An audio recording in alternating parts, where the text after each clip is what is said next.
पुण्यात्माओं, परमात्मा स्वयं ही इस काल के लोक में आते हैं, अपने बच्चों को तत्व ज्ञान से परिचित कराते हैं। दास के अंदर उसी पूर्ण परमात्मा कबीर साहिब जी की शक्ति काम कर रही है। आप सभी पुण्यात्माओं को काल के जाल से निकालने के लिए परमात्मा इस पृथ्वी लोक में फाल्गुन शुक्ल पक्ष एकम विक्रमी संवत 2053 9 मार्च 1997 रविवार के दिन आए और सार नाम व सार शब्द खुलकर देने का आदेश दिया, जिससे आप सभी का मोक्ष हो सके।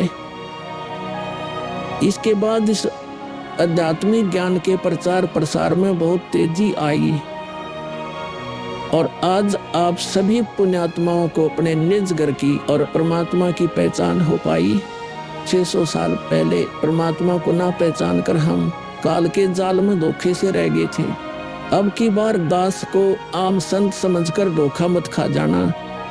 यदि आप इस परमात्मा के तत्व ज्ञान से पूर्णतः परिचित हो चुके हो तो दास के इस इशारे को समझकर अपना उद्धार करवा लेना और अपने अन्य भाइयों बहनों को भी कबीर परमात्मा का यह सच्चा मार्ग समझाना। दास को कबीर परमात्मा का मिलना आप सभी के जीवन के कल्याण का कारण बन रहा है। आपको अब उस दिन की घटना के बारे में बताता हूँ। ये सत्य घटना उस दिव्य प्रसंग की है जो आज तक केवल एक रहस्य था। वो रहस्य सालों पश्चात अब आपके सामने प्रस्तुत होने जा रहा है। संत रामपाल जी महाराज जी के जीवन का वो महत्वपूर्ण दिन जिसके विषय में उन्होंने आज तक भक्त समाज के समक्ष केवल सांकेतिक और आंशिक वर्णन किया था, अब उनकी आज्ञा से वो दिव्य प्रसंग विस्तार से प्रस्तुत हो रहा है। ये प्रसंग उस दिन का है जिस दिन संत रामपाल जी महाराज जी को कबीर परमेश्वर जी स्वयं इस धरातल पर आकर मिले थे। हे गुरुदेव राम देवानंद जी महाराज, ना जाने आपने इस दास में क्या देखा कि आपने इस दास को इतनी बड़ी जिम्मेदारी दे दी। अपने बाद मुझे गुरु पद पर बैठा दिया। ये दास अपनी आखिरी सांस तक आपके द्वारा दिया गया जगत कल्याण के मार्ग और मोक्ष के कार्यों को पूरा करने के लिए समर्पित रहेगा। परमात्मा का सत्य ज्ञान और सच्चा मंत्र हर घर तक पहुंचा के छोड़ूंगा, फिर चाहे कुछ भी बीते मेरे साथ। ये दास आजीवन परमात्मा के मार्ग में कार्यरत रहेगा। ये फाल्गुन शुक्ल पक्ष एकम विक्रमी संवत 2053 9 मार्च 1997 रविवार की बात है। संत रामपाल जी महाराज हरियाणा के झज्जर जिले के एक झाड़ली कस्बे में गरीबदास जी महाराज जी की वाणी का पाठ करने गए थे। वहां किसी कारणवश पाठ रद्द होने की वजह से वे वापस आ रहे थे।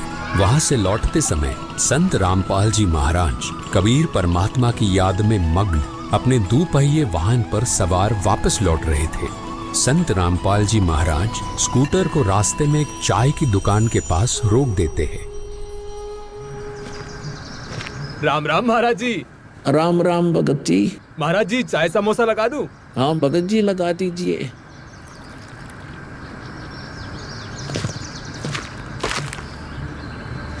इस बोले भगत को भी परमात्मा का तत्व ज्ञान समझाना चाहिए। भगत जी, कबीर परमात्मा की भक्ति करनी चाहिए।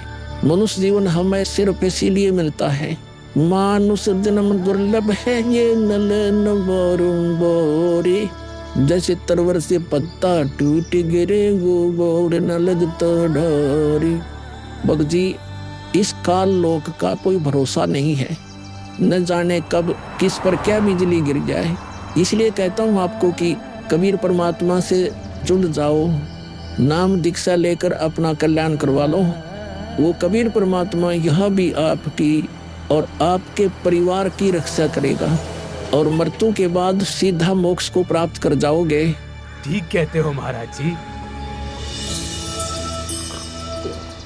ये कबीर परमात्मा ऐसे गंदे लोक में जहां आदमी की जिंदगी का पल का भरोसा नहीं, व्यक्ति यहाँ जी कैसे रहा है ना जाने कब क्या हो जाए, कब कौन सी बीमारी हो जाए, कब दुर्घटना हो जाए, कब कोई संसारिक आपदा आ जाए।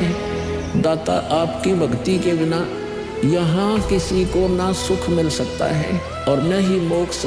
ये बात ये बोले जीव कब समझेंगे? आखिर ये अज्ञान अंधेरा कब दूर होगा दाता?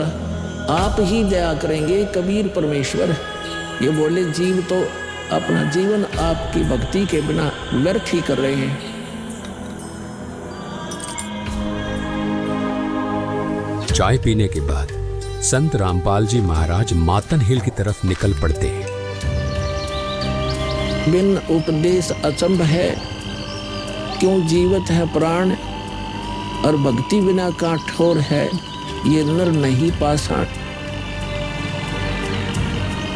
आगे चलकर संत रामपाल जी महाराज स्कूटर को एक पुलिये के पास रोक देते हैं। इस पुलिये की खास बात ये थी कि संत रामपाल जी महाराज जी ने इस पुलिये को सिंचाई विभाग में जूनियर इंजीनियर रहते हुए स्वयं बनाया था।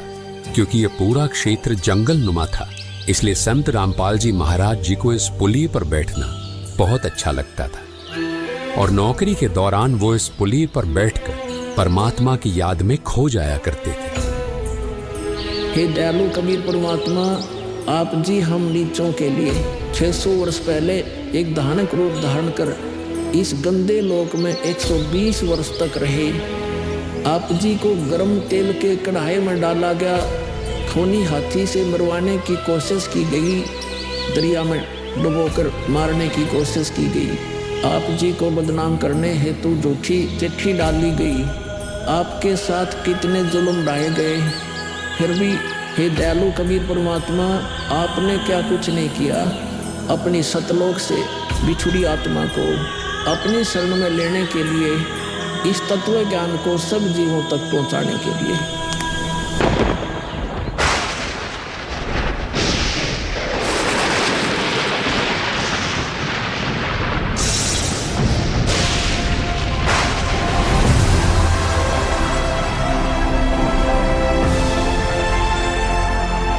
साहेब कबीर आजा आत्मा तोए पुकारती, तेरे हाथ में चाबी हो सतगुरु सतलोक द्वार की। साहेब कबीर आजा आत्मा तोए पुकारती, तेरे हाथ में चाबी हो सतगुरु सतलोक द्वार की।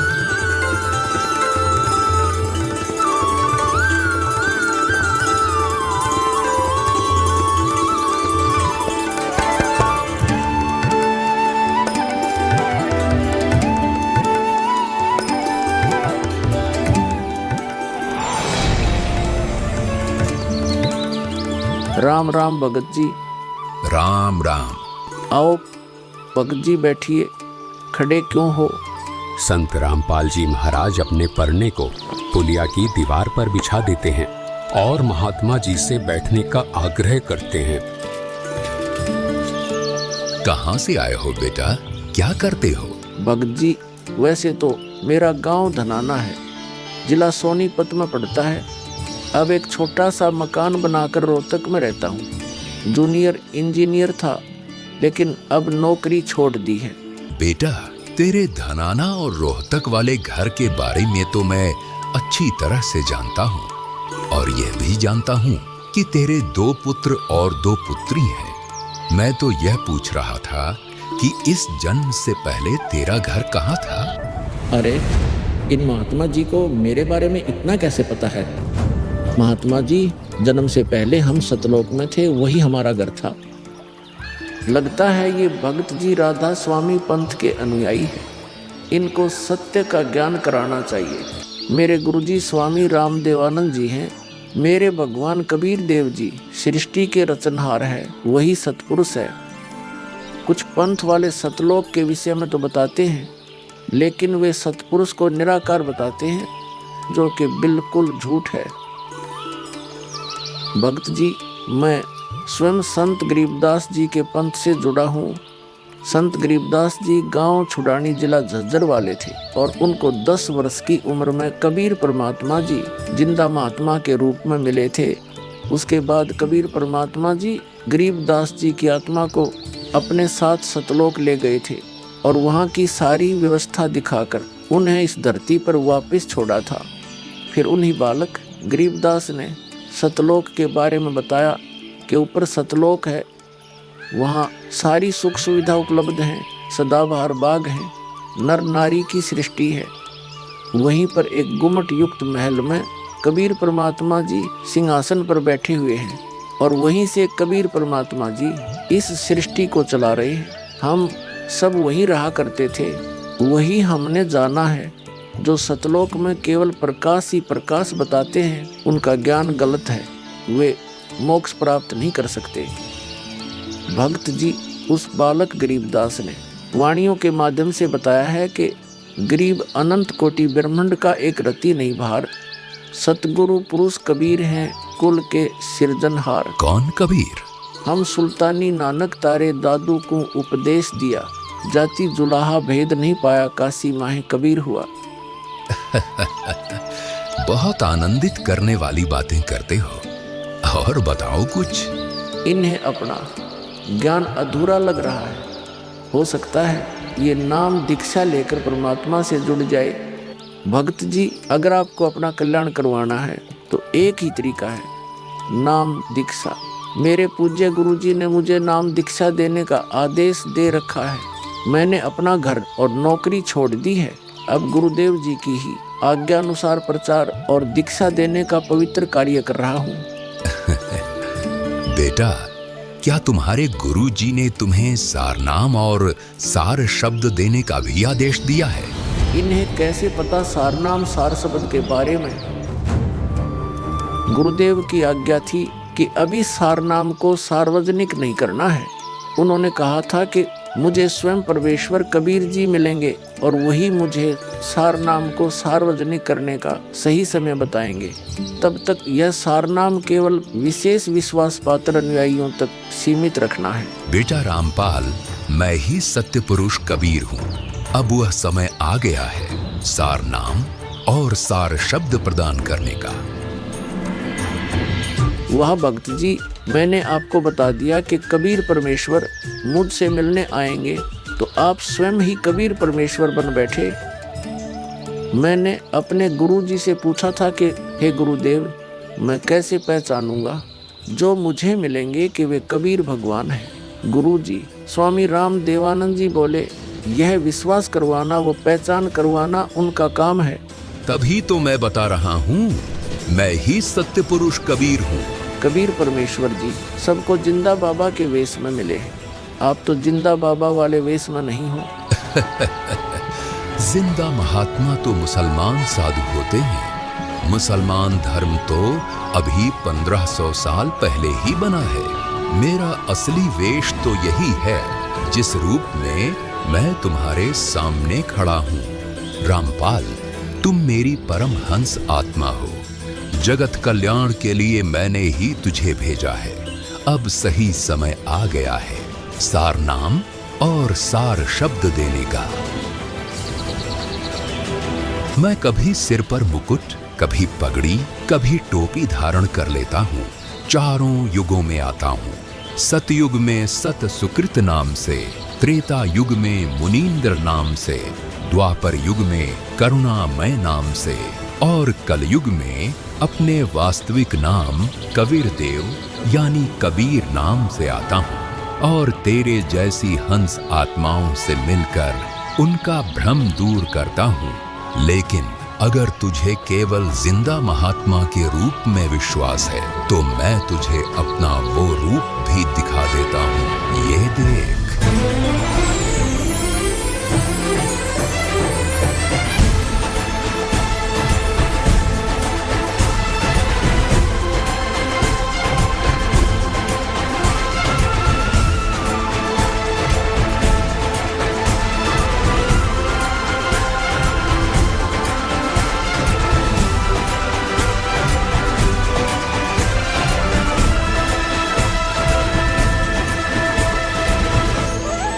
हे परमेश्वर, मुझे क्षमा कर दीजिए।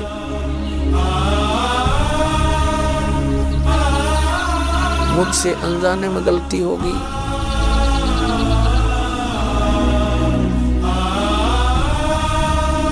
आपने मुझे साक्षात दर्शन दिए और मैं आपको पहचान न सका। मुझे क्षमा कर दीजिए परमपिता। बेटा रामपाल, अब वो समय आ गया है जो मैंने धर्मदास को कहा था कि कलयुग बीते 55 पांचा, तब यह वचन मेरा होगा साचा। यानी जब कलयुग 5505 वर्ष बीत जाएगा, तब मैं खुद इस धरातल पर आऊंगा और अपने बच्चों को तत्व ज्ञान समझाकर इस काल लोक से सतलोक ले जाऊंगा। बेटा रामपाल, तुम मेरी परमहंस आत्मा हो। अब इसके आगे बेटा, मैं ही तेरे रूप में सारी लीला करूंगा और यह तत्व ज्ञान अपने बच्चों को बताऊंगा, उन्हें सतलोक की राह दिखाऊंगा।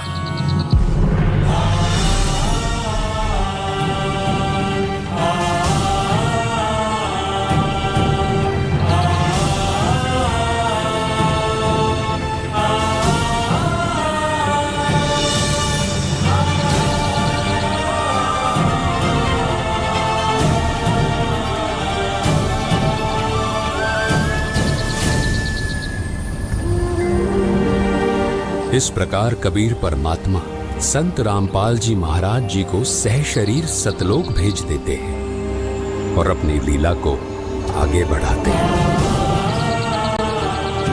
गगी ख्यालवी साल सतगुरु अतल दिगंबर कीर्ति, भक्ति हेत काया धर आई, अवगत सहत कबीर। भक्ति हेत काया धर आई, अवगत सहत कबीर। अमर करूं सतलोक पठाऊं, तात बंदी छोड़ कहाऊं।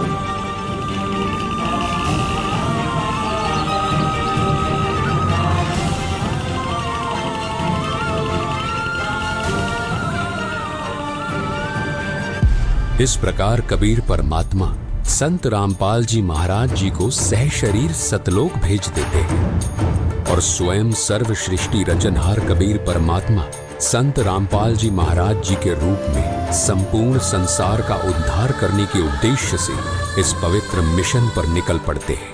संत रामपाल जी महाराज जी के रूप में कबीर परमात्मा स्वयं को छिपाए हुए हैं। उनके इस लीला को समझना आम जीव की समझ से बहुत दूर है। एक संत के स्वरूप में परमात्मा के अभिनय की ये अद्भुत सच्चाई भक्त समाज के लिए जानना बहुत जरूरी था। साक्षात कबीर परमात्मा के स्वरूप बंधी छोड़ सद्गुरु रामपाल जी भगवान की जय हो। अब बच्चों, ज्ञान पूरा आ चुका है और वो ठीक का समय आ गया है। गुरु पूरा, ज्ञान पूरा, भगवान पूरा, सब ही नारी नर शुद्ध तक। जब ठीक का दिन आवंत, कपट चातुरी छोड़ के, सरल कबीर गहनत होए। बच्चों, वो ठीक का दिन आ गए। चारों तरफ डंका बोल गया दाता का। कहाँ उग्र, कहाँ शूद्र हो, चाहे कोई नकम्मा डाकू लटेरा है, चाहे कोई छोटी जाति समझते हो आप, वो हरे सबकी भाव पीर परमात्मा। वो संत जो मेरा भेजा होगा, भेजा हुआ आएगा, वो सब के दुख दूर करेगा। हरे सबकी भाव पीर, सो समान समदृष्टि है समृत संत कबीर। वो एक समान समदृष्टि का है, सबको एक दृष्टि से एक समान प्यार देगा, सबको एक जैसा व्यवहार देगा, एक जैसा सच्चा नाम सतनाम सार शब्द देगा। वो समर्थ सत कबीर ही होगा। बोलो बंदी छोड़ कबीर साहब की जय हो।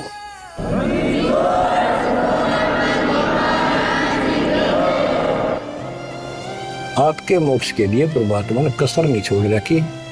जो भी संभव व्यवस्था है वो सारी कर दी है। बच्चों, तुम भी दया करियो, रहम करियो उस परम पिता पे। बच्चों, आने वाली पीढ़ियां आपको भी याद करा करेंगी। जब तक चांद सूरज रहेंगे आपका नाम रहेगा कि हमारे कौन माता पिता, कौन दादा परदादा दादी इसे अमृत ज्ञान को हमारे कुल में लाए थे। आने वाली पीढ़ियों के उद्धार के लिए तुम जिम्मेवार हो, कुर्बान हो जाओ। पहचान लो उस परम पिता को और पहचान लो अपने गुरुदेव को। परमात्मा आपको मोक्ष दे, आपको सद्बुद्धि देकर रखे, आपको भगवान की याद बनी रहे, सतलोक याद रहे, काल का कष्ट भी याद रहे, यहाँ भी सुखी रहो, सतलोक में सदा सुखी हो जाए। ये दास का आशीर्वाद है। सत साहिब